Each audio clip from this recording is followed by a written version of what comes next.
Source has a specific recipe for how eternal life, infinite life can manifest.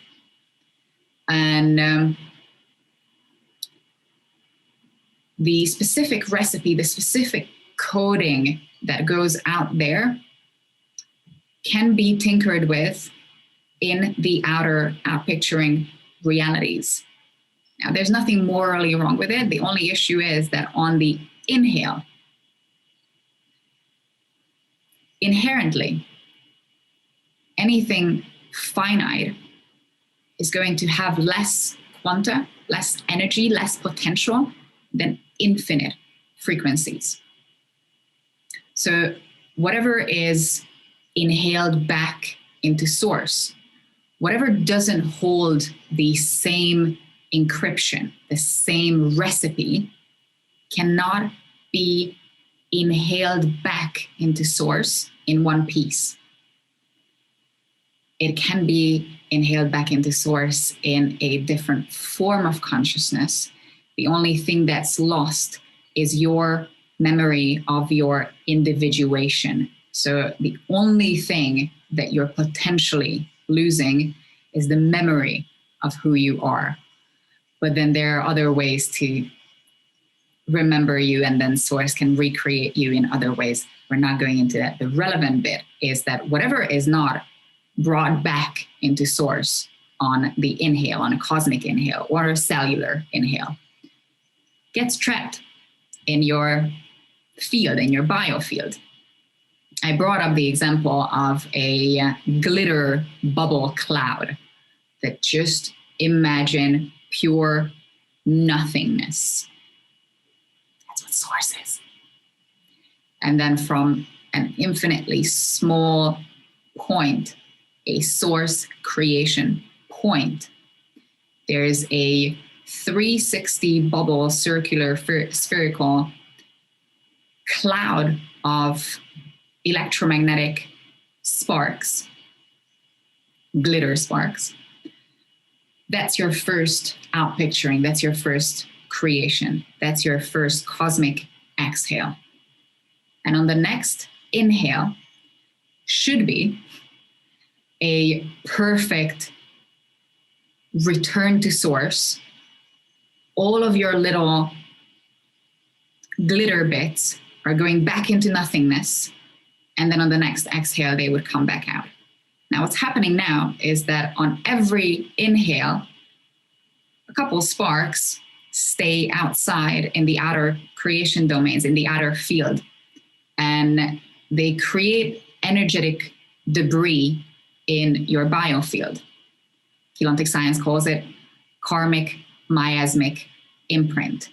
Those little energetic debris bits, they are littering up, literally, they're littering up your biofield. Now, this existence is a holographic reality. What you see here is a light projection.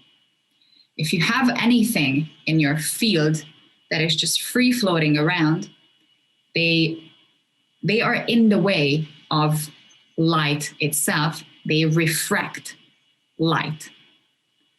So the more shit you have, the more stuff you have in your biofield, in your electromagnetic biofield, the more distortions, light distortions you will have in your field, in your experience.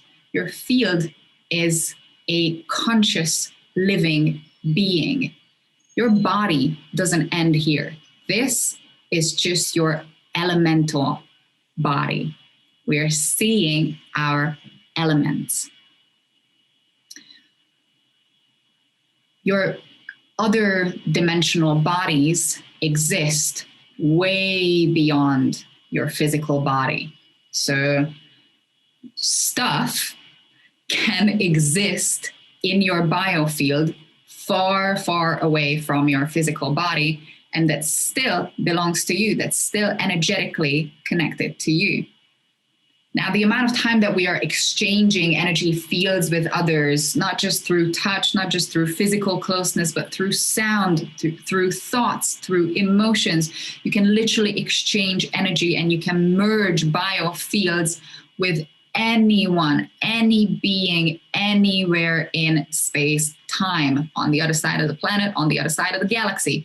You just have to find a harmonic resonance between the two of you, establish connection, and then your two biofields can start interacting with each other.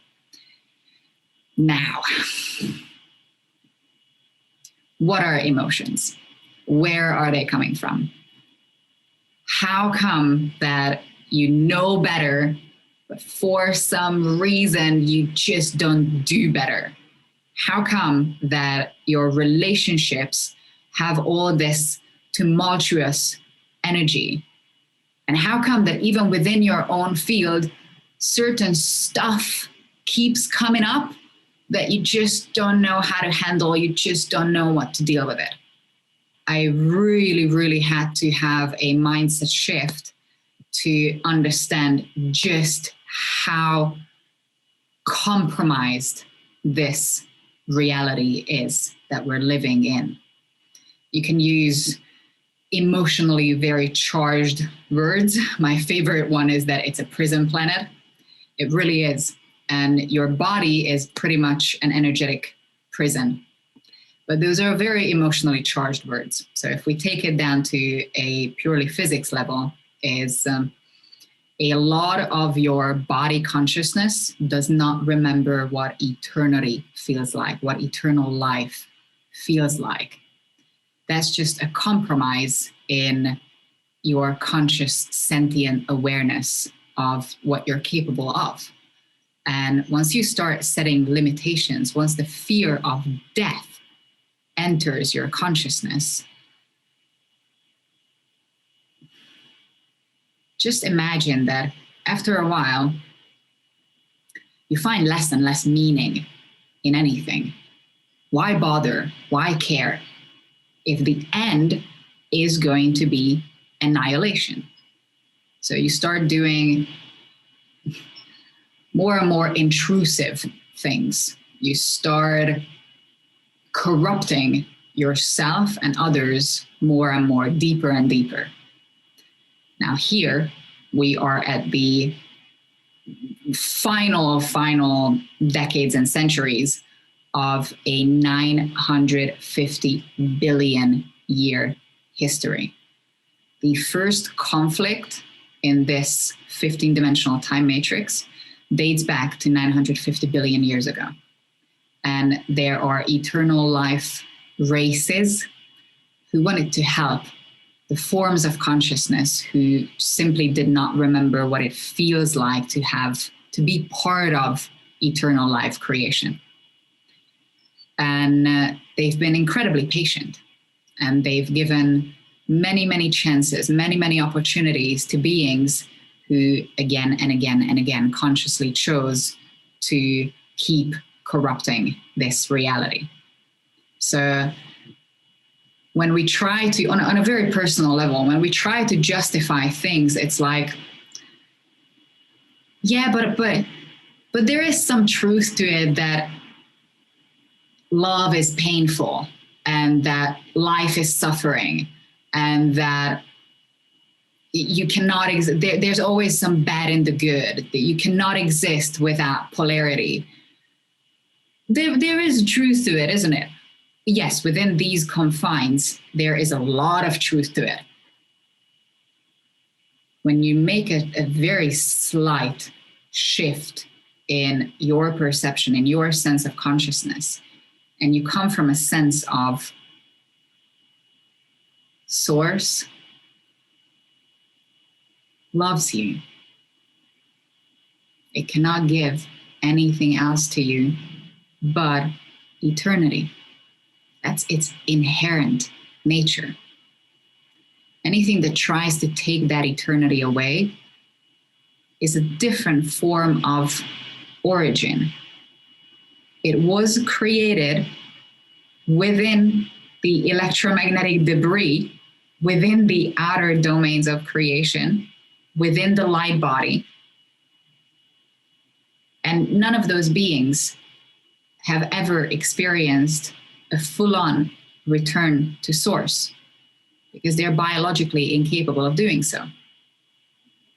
And the same way as we can talk about massive consciousness fields, consciousness families of, say, elementals, you can talk about entire race lines who have not experienced at one-ment with source. It's like you are constantly in stress. You never experience peace, relief, joy, happiness. You live an entire life in stress. It takes a toll on your psyche. It takes a toll on your physicality.